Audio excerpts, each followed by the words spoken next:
Pemirsa, kali ini kita menelusuri jejak-jejak kerajaan ya di masa lalu, semacam peradaban yang hilang, the lost civilization. Di belakang kita itu adalah Sungai Pikatan. Nama Pikatan sudah muncul di prasasti Ketanen atau prasasti Wulik ya, tahun 835 yang memuat informasi seorang permaisuri Empu Sindok yang bernama Rakai Mangibil Parameswari Diakebri Sriwadani.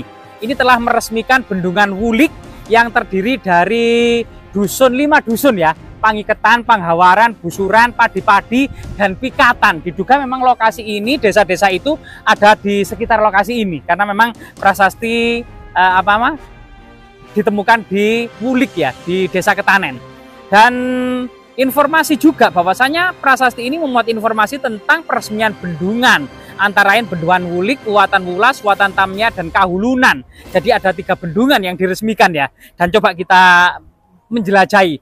Di sini konon katanya menurut cerita tutur yang berkembang masyarakat ada sebuah candi yang pernah menjadi objek penjarahan. Semata-mata karena nama kemasan tani berasal dari nama keemasan penuh dengan emas gitu ya. Sehingga candi batu bata itu kemudian dibongkar, batu bata dipecahi, yang dipercaya di dalamnya ada emasnya. Sehingga kemudian saat ini reruntuhan ini penuh dengan kemudian fragmen-fragmen yang sangat-sangat memprihatinkan. Mari kita telusuri.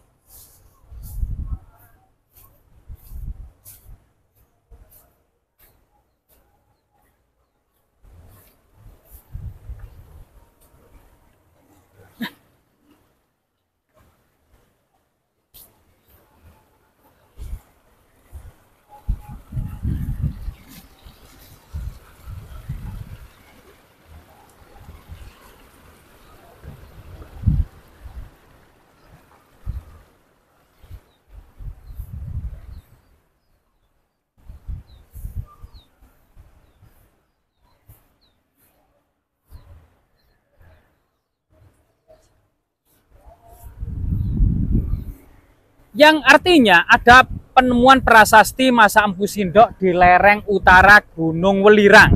Kemudian beberapa prasasti selain masa Empu Sindok yaitu masa Kadiri, seperti prasasti yang ada di Pacet maupun di Ketapang Rame Trawas, masih di lereng Gunung Welirang.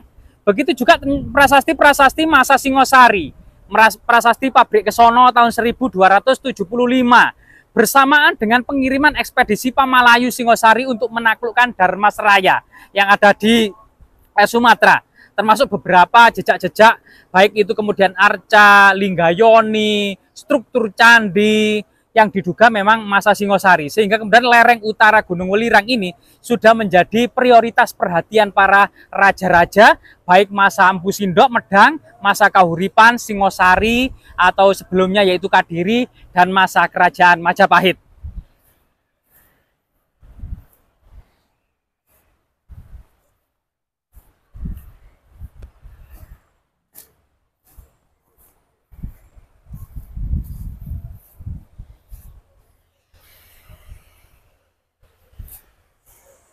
Lereng Gunung Welirang sebelah utara ini ya, selain kemudian memancarkan kesuburannya, juga memang keindahannya tiada duanya, mendung ya, kemudian menutupi Gunung Anjasmara Welirang Arjuna ini. Namun memang peranan kerajaan Singosari dalam perhatiannya terhadap lereng Gunung Welirang ini ternyata bisa nampak dari nama Pikatan. Ternyata nama Pikatan muncul dalam kitab Negara Kertagama dan Pararaton sebagai pendarmaan dari Batara Parameswara atau Mahisa Wongateleng yang merupakan putra dari Ken Arok dan Ken Dedes atau kakek buyut dari Diyawijaya, sang pendiri kerajaan Majapahit.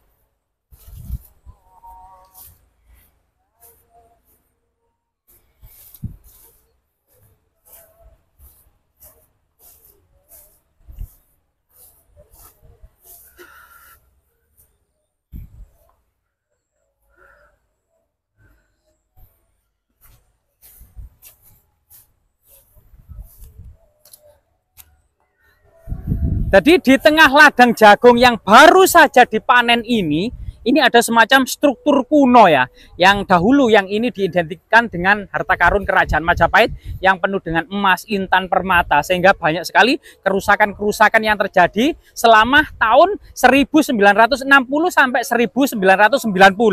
Jika kita lebih dekat ya, lebih detail lagi, coba kita ke sana gitu ya.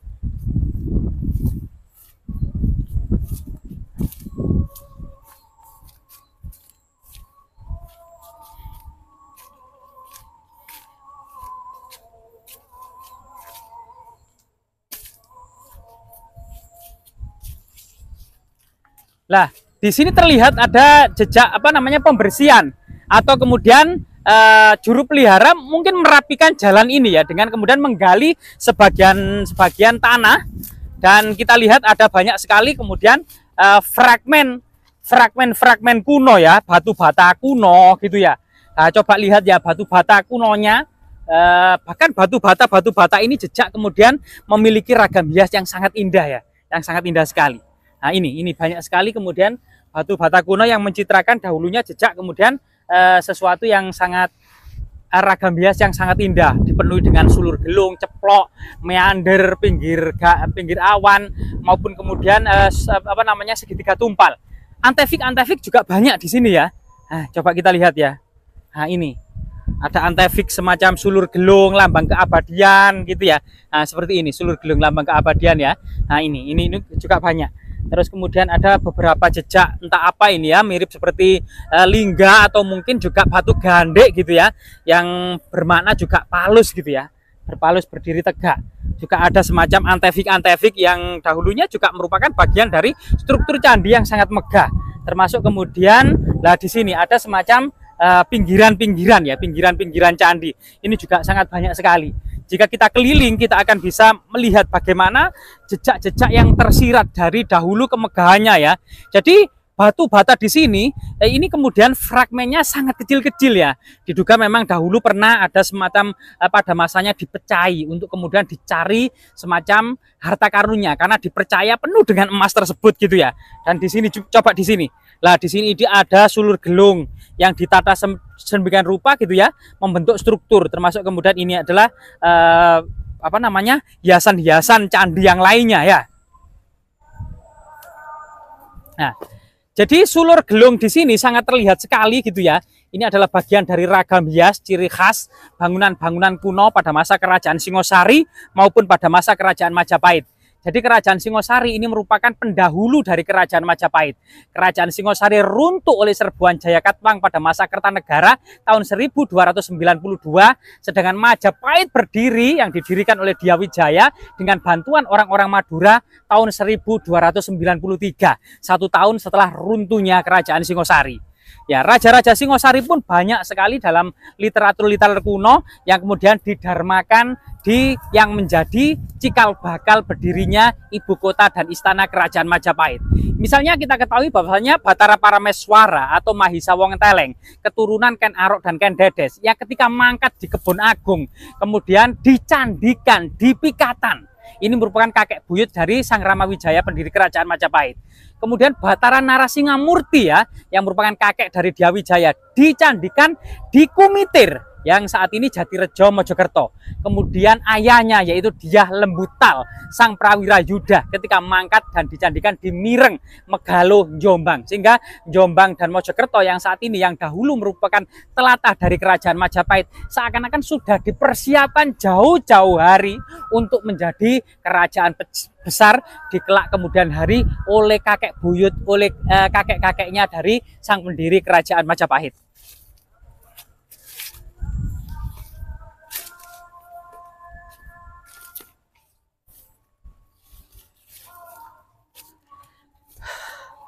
Jadi balok-balok batu candi yang berupa fragmentaris ini sangat-sangat melimpah sekali, apalagi setelah hujan gini ya, tetesan-tetesan air mencuci atau terjadi erosi-erosi kecil, ini membuka berbagai macam fragmen-fragmen seperti pecahan gentong atau keramik Tiongkok juga melimpah di sini, termasuk pinggiran-pinggiran candi, batu bata kuno yang ditumpuk sedemikian rupa, ini sangat melimpah sekali.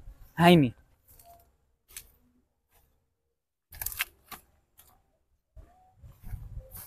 Nah, jadi di sini jejak kemudian juga dikeruk ya, mungkin oleh sang juru pelihara gitu ya, dan dibersihkan.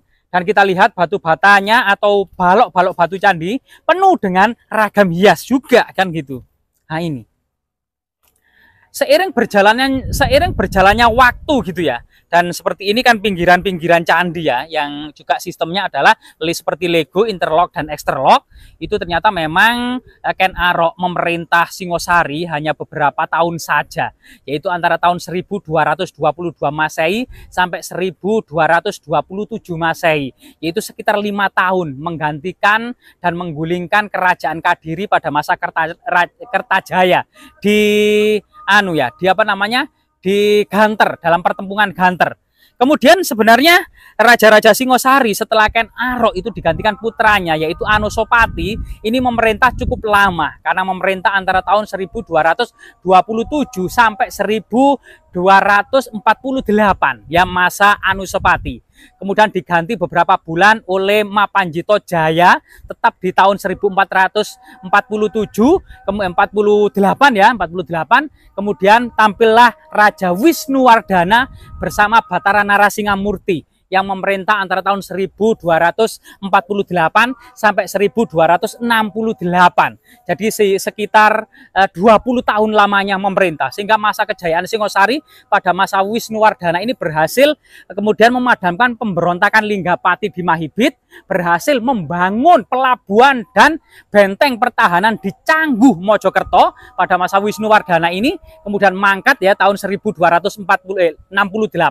digantikan oleh putranya yaitu Kertanegara yang memerintah Singosari antara tahun 1268 sampai 1292.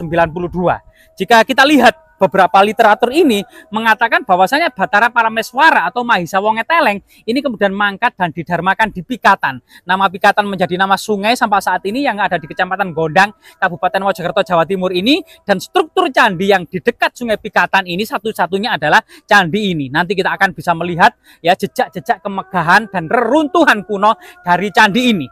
Jika kita lihat dan mengitari dari struktur ini gitu ya.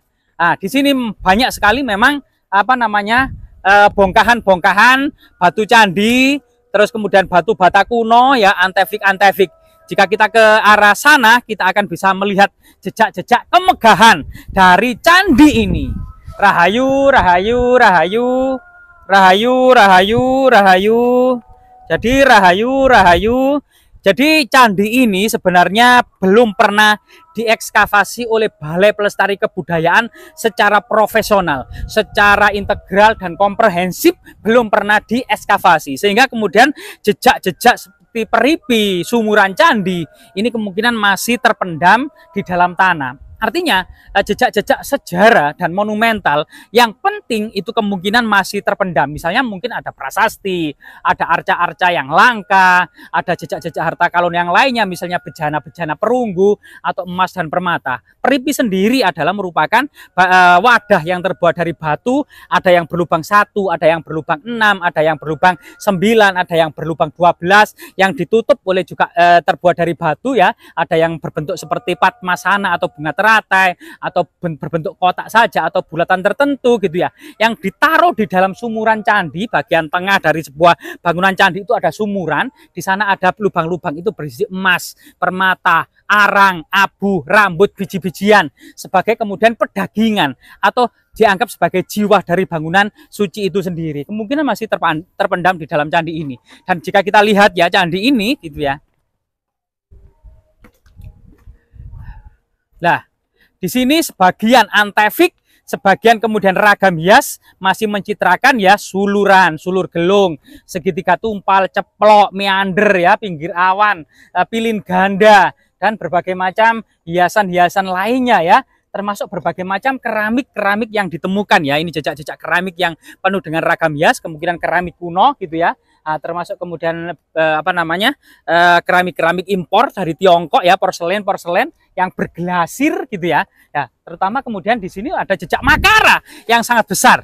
Jadi di sini ada taring dari Makara berciri kerajaan Singosari juga ya, yang ciri-cirinya yang sangat menyeramkan. Ini berbeda dengan Makara atau Kirti Muka. Jadi nama lain dari Kalah Makara, disebut juga Kirtimuka, yang berada di ambang pintu masuk sebuah candi yang memang terjadi perbedaan antara Mataram kuno, antara abad kemudian awal-awal kerajaan di Jawa Timur maupun masa Singosari dan Majapahit. Masa Singosari dan Majapahit, Kirtimuka atau Kalah Makara ini ternyata terlihat lebih seram karena dipengaruhi oleh ajaran dominan pada masa Singosari dan Majapahit, yaitu Tantrayana atau Siwa Bhairawa ya, yang sangat dominan pada masa Singosari, sehingga kemudian banyak sekali arca-arca yang berbentuk menyeramkan. Nah ini karena memang ajaran Tantrayana atau Siwa Bhairawa ini sangat mendominasi pada masa kerajaan Singosari dan kerajaan Majapahit.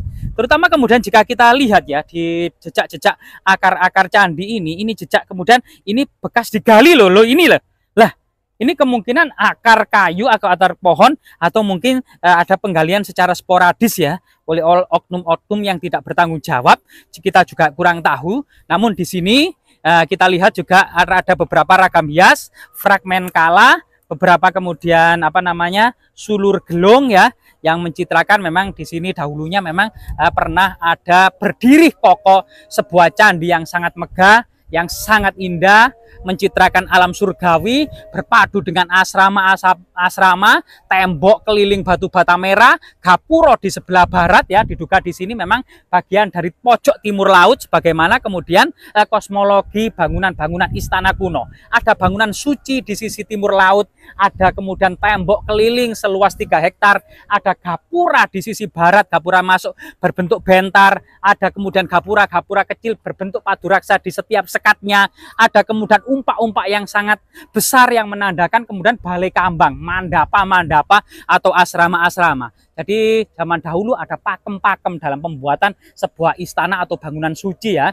sebuah komplek yang diduga seluas 3 hektar. Ini merupakan salah satu kemudian penggalian ya, kazana baru tentang bangunan-bangunan istana pada masa kerajaan Majapahit. Semoga kemudian situs ini ya, situs yang sangat luar biasa sekali ini nantinya ini bisa diekskavasi oleh pihak terkait, karena yang memiliki hak ekskavasi termasuk memang harus bekerja sama dengan masyarakat desa setempat gitu ya. Adalah BRIN, kemudian Balai Pelestari Kebudayaan Jatim, Balar, Balai Arkeologi, dan Puslit Arkenas, Pusat Penelitian Arkeologi Nasional. 4 lembaga inilah yang memiliki wewenang untuk melakukan ekskavasi secara profesional yang tentunya bersama-sama bergotong royong dengan masyarakat desa setempat. Semoga kemudian candi yang sangat megah ini nantinya bisa diekskavasi, bahkan mungkin bisa direstorasi, direkonstruksi, biar tahu bentuk dan sejarahnya. Termasuk diduga memang Sungai Pikatan, nama Pikatan yang abadi ini menyimpan memori tentang candi pendarmaan dari Batara Parameswara atau Mahisa Wonga Teleng, putra Ken Arok dan Kedendes. Semoga bermanfaat.